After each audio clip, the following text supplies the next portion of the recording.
दुनिया भर में मादनी वसाइल को हमेशा तरक्की का सतून समझा जाता है और यही तरक्की का सतून आजकल पाकिस्तान के हर हलके में डिस्कस हो रहा है। और आज हम बात करेंगे पाकिस्तान में सूबा पंजाब के ज़िला अटक की, जहां पर हुकूमत को सोने की तलाश है। हाल ही में कैबिनेट का एक इजलास होता है और इस इजलास में एक मंजूरी दी जाती है कि हुकूमत सोने की तलाश के लिए अटक में एक बहुत बड़ा एक माइनिंग जो है वो करने जा रही है और इसके लिए कंसल्टेंसी जो है अप्रूव की जाती है। अगर तारीख़ को देखा जाए तो तारीख़ी एतबार से भी ना सिर्फ पाकिस्तान बल्कि पूरी दुनिया में अफ्रीका से लेकर लातीनी और इसके अलावा दीगर मुल्कों तक हमेशा प्लेसर गोल्ड की तलाश जो है वो रहती है और इसके लिए जो जियो साइंसी डिपॉजिट हैं उन पर बातचीत की जाती है। तो आज उसी पर हम बात करेंगे कि इसका पाकिस्तान के अंदर तजर्बा कैसा रहा,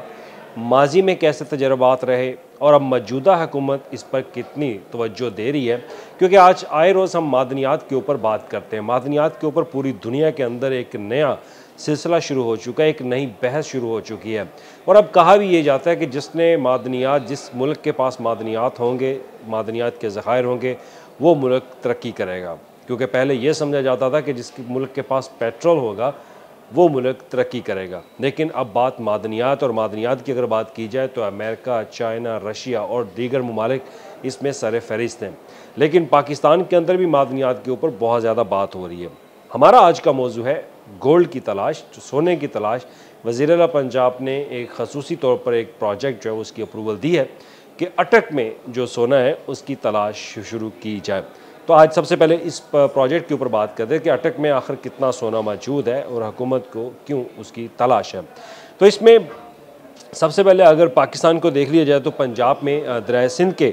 किनारे जो है प्लास्टर गोल्ड की तलाश का एक सिलसिला जो है वो पहले भी ये नया नहीं है, इससे पहले भी इस पर काम जो है वो हो चुका है। 1980 और 1990 की दहाई में अटक के इलाके में इब्तदाई जो है वो सर्वे किया गया था। जियोलॉजिस्ट थे, उन्होंने सर्वे किया और सर्वे में जियोलॉजिस्ट को पाकिस्तान ने ये ज़ाहिर किया था कि वहाँ पे इंफ्रेड जो है टाइप का गोल्ड मौजूद है, जो जिसकी तादाद जो बताई जा रही है तकरीबन 32 टन सोना यहाँ पर मौजूद है। और इसमें यह भी कहा जाता है कि अब क्योंकि वो इंडिकेटेड दर्जे तक उसकी अपग्रेडेशन जो है वो होगी और यानी अंदाज़ा है महज इब्तदाई जो मफरूज़ात पेश किए गए और बताया जा रहा है कि अब इसमें मज़ीद तहकीक अगर की जाए तो गोल्ड की तलाश की जा सकती है। अब इसके लिए जो तहकीक का एक नया सफ़र शुरू करने जा रही है हुकूमत, उसमें अखराजात कितने आएंगे उस पर हम बात कर लेते हैं। तो पंजाब हुकूमत ने अटक के 5 जो प्लास्टर गोल्ड ब्लॉक्स हैं उनमें तहकीक के लिए 59 करोड़ यानी कि 59 करोड़ रुपये 50 लाख रुपए का जो एक पैकेज जो है वो अप्रूव किया है कि ये 60 करोड़ या 59 करोड़ रुपये खर्च करके वहाँ पर गोल्ड की तलाश शुरू की जाएगी। अब इसमें पाकिस्तान में सोने के ख्वाब अगर इनकी बात की जाए तो पाकिस्तान में सोने और मादनी वसाइल की तलाश की कहानी जो है वो दहाइयों पर मुहित है। चागी के रेकॉर्ड से लेकर सिंध, खैबर पख्तूनख्वा और पंजाब तक हर सूबे में किसी न किसी दौर में कुदरती दौलत के मंसूबे जो हैं वो शुरू किए गए, मगर उनसे अक्सर ज़्यादा तक ब्यूरोक्रेटिक पेचीदगियाँ, जो ब्यूरोक्रेटिक रेड टेप है, वो आड़े आती हैं और उसी वजह से ये रुकावट बन जाती है। तो पंजाब की अगर बात की जाए तो पंजाब में 1990 और 1980 में एक जियोलॉजी सर्वे ऑफ पाकिस्तान ने बाकायदा एक स्टडी की थी और उन्होंने कहा था कि दरिया सिंध के ऊपर अटक के मुकाम पर ख़ास तौर पर 32 टन सोना वहाँ पर मौजूद है और उसकी तलाश जो है वो की जाए और इसको मज़ीद इसके ऊपर तहकीक होनी चाहिए और सोना हासिल किया जा सकता है। और उसी पर माइंस एंड मिनरल डिपार्टमेंट जो पंजाब का है उन्होंने एक बाकायदा ब्रीफिंग वज़ीर आला पंजाब मरीम नवाज शरीफ के सामने जो है वो रखी और उनसे ये अपील की कि अगर वो ये बजट अप्रूव करते हैं तहकीक के लिए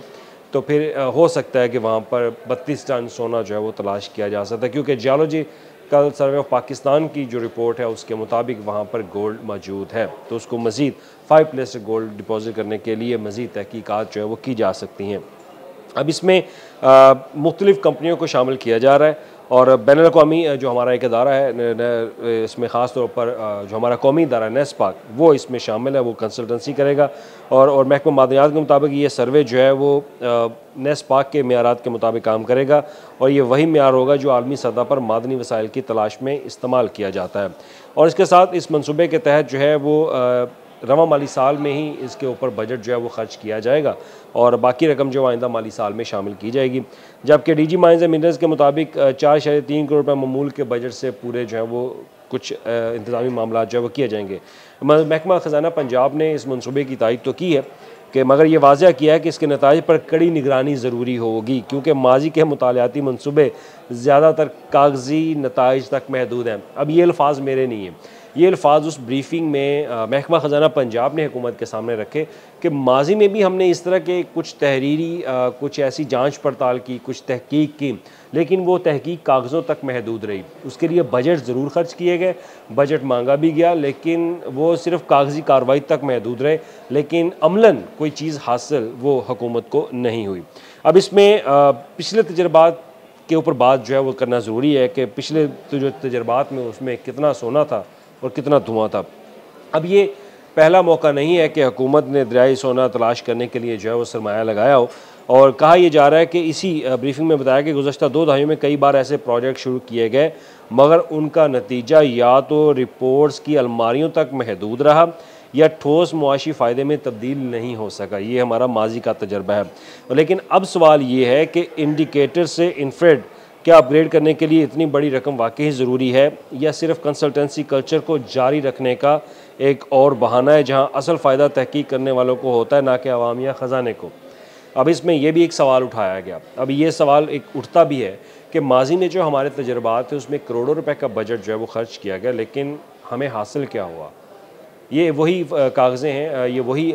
कागज़ हैं रद्दी की, जिसको रद्दी बना के अलमारियों के अंदर जो है वो रख दिया जाता है और फिर उसके बाद पूछने वाला कोई नहीं। और कहा यही जाता है कि हम कंसल्टेंसी के ऊपर जो है वो बजट खर्च करके, ये कंसल्टेंसी के नाम पर बजट लेकर सोने की तलाश जो है वो शुरू करने जा रहे हैं। तो खैर ये माजी में ऐसा होता हुआ देखना ही है कि मुस्तकबिल में अब ये तजर्बा कैसा रहता है। पॉलिसी के ऊपर जो बात करें कि पॉलिसी या गलती की तरह जब सूबाई हुकूमत पहले ही माली, ना कि सिर्फ सूबाई हुकूमत बल्कि हम पूरा पाकिस्तान जो है वो इस वक्त IMF का मकरूज़ है, और IMF का जो मकरूज़ की जब बात आती है तो फिर मेरे जहन में एक जर्मन के स्कॉलर्स हैं, वो डिपेंडेंसी के ऊपर उन्होंने बहुत कुछ रिसर्च पेपर की और थ्योरी उन्होंने दी थी। अब डिपेंडेंसी थ्योरी ये कहती है कि आप तब तक तरक्की नहीं कर सकते जब तक आपका मुल्क जो है वो किसी दूसरे ऑर्गेनाइजेशन या डोनर एजेंसी के मुँह मिन्नत ना हो। सिंपल सी बात उसमें ये कि हम क्योंकि मकरूज़ है IMF के, वर्ल्ड बैंक के, तो लिहाजा हमारी अपनी कोई पॉलिसी नहीं होती। हमारी पॉलिसी हमेशा डोनर एजेंसी जो है वो बनाते हैं। तो लिहाजा ऐसे में ऐसे बजट को अखराजात करना जिसके नताइज आपको नहीं मालूम कि आया वहाँ से सोना निकलता है या नहीं निकलता, लेकिन उसके बावजूद गवर्नमेंट की कोशिश है कि वो सोने की तलाश जो है वो शुरू करने जा रहे हैं, और इसके लिए माइंस एंड मिनरल डिपार्टमेंट को ये बजट जो है वो दिया जाएगा। तो इसमें सिंपल सी बात एक ये भी है कि जब इस तरह की पॉलिसी आती है, ये बजट आता है, तो उसमें हम कॉस्ट बेनिफिट एनालिसिस जो है वो नहीं करते। हमारे यहाँ सबसे बड़ा फुकदान ये है, जब भी पंजाब के अंदर या पाकिस्तान के अंदर कोई भी प्रोजेक्ट लॉन्च किया जाता है तो उसमें कॉस्ट बेनिफिट एनालिसिस जो है वो नहीं किया जाता। जस्ट एक ब्रीफिंग बनाई जाती है, हुकूमत को, ब्यूरोक्रेसी, इन हुकूमती अरकान को, हुकूमत को, वज़ीर आला को, अवामी नुमाइंदों को सिर्फ ये पट्टी पढ़ाते हैं कि अगर ये काम हो गया तो आपकी हुकूमत की बल्ले बल्ले हो जाएगी। जब इस तरह की बात पट्टी पढ़ाई जाती है तो फिर अवामी नुमाइंदे भी कहते हैं चले ठीक है, ये भी तजर्बा करके देख लेते हैं कि अगर कामयाब होते हैं या नहीं होते। तो खैर कॉस्ट बेनिफिट एनालिसिस जो है वो लाजमी होना चाहिए, लेकिन हमारे यहाँ प्रोजेक्ट्स के अंदर वो नहीं होता। अब नतीजा इसका क्या होगा कि सोना भी निकलेगा, ये सिर्फ कागज़ों में ही सोना होगा। अब इसमें कबीना से मंजूरी के बाद इस पर काम जो है वो शुरू कर दिया गया है। नेस्पाक के साथ कंसल्टेंसी करके इस प्रोजेक्ट में बाकायदा अटक में सोने की तलाश जो है वो शुरू की जाएगी, और कहा यह जा रहा है कि 32 टन वहाँ पर सोना मौजूद है। तो लेकिन इसमें सवाल फिर ये भी है कि क्या आया पंजाब हुकूमत वाकई मादनी तैयार की तरफ बढ़ रही है, या फिर एक बार फिर सोना तलाश करने के लिए बहाने अरबों के कागजी मुताले जो है वो तैयार किए जाएंगे। तो इसमें मेरा नुक्ता ये है कि पाकिस्तान के लिए सबसे पहले तो ज़रूरी है कि वो मादनियात के शोबे में तहकीक जो है वो शफाफियत, और उसमें डाटा जो पब्लिकेशन है वो ज़रूरी है कि उसको पब्लिक किया जाए, और उसकी नताइज जो है उसकी पैमाइश को लाजमी करार दिया जाए। जब तक ये डाटा पब्लिक नहीं होगा हमें नहीं समझ आएगी कि हुकूमत ये बजट कहाँ पर ख़र्च कर रही है। अगर ये सोना है तो हमेशा कागज़ों तक महदूद ना रहे, अमलन भी ये सोना आए ताकि पाकिस्तान के जो मुआशी मसाइल हैं वो भी हल हो सके। अब ये कोशिश ना सिर्फ एक सूबे के अंदर, अब पूरे पाकिस्तान में ही कोशिश की जा रही है कि मादनियात के जो ज़खायर हमारे पास मौजूद हैं उनको हासिल किया जाए। अब यकीनन जब ये बात की जाती है आपके जहन में वो एक तस्वीर लाजमी आएगी जिसमें मियां नवाज शरीफ वो आयरन के चनेट में एक जो बरामद हुए मादनियात वो पकड़ के दिखा रहे होते हैं, जिसमें राना सनाउल्लाह भी हैं, मियां शहबाज शरीफ भी हैं। वो तस्वीर भी हमारे जहन में आती है कि हमारे वो मादनियात के ज़खायर जो है वो कहाँ पे गए। लेकिन अब इसके बाद अब वज़ीर पंजाब मरीम नवाज़ शरीफ हैं, मियां नवाज शरीफ साहब की साहबजादी हैं। अब उनकी तलाश है कि सोने की तलाश जो है वो शुरू की जाए। तो 32 टन सोना जो मौजूद है उसकी तलाश के लिए बजट भी अप्रूव कर दिया गया, लेकिन नतीजा देखेंगे, नतीजा क्या होता है कि आया वाकई अमलन सोना हमें देखने को मिलेगा या सिर्फ कागजी कार्रवाई हद तक महदूद रहेगी। शुक्रिया।